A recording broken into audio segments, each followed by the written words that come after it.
Welcome to the Tech Egg. Don't get scrambled. Enjoy the video. You begin by closing Visual Studio Code and ensuring no helper processes are running. Once done, make a quick backup of your user settings and extensions folder so you can restore anything critical later. You will open Terminal and confirm you have access to your home library. Using sudo may be required for some files. This first step prevents accidental data loss and gets you into the right context to safely remove VS Code state without reinstalling the app itself. Now you remove the files holding your personalized state. In Terminal, delete or move the application support code folder and the hidden VS Code directory that contains extensions. This resets installed extensions and their data.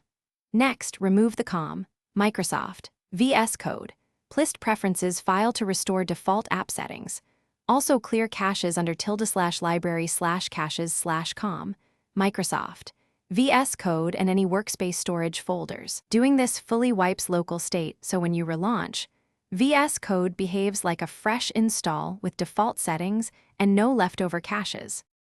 Finally, restart your Mac to clear lingering locks, then reinstall Visual Studio Code into /applications if you removed the app.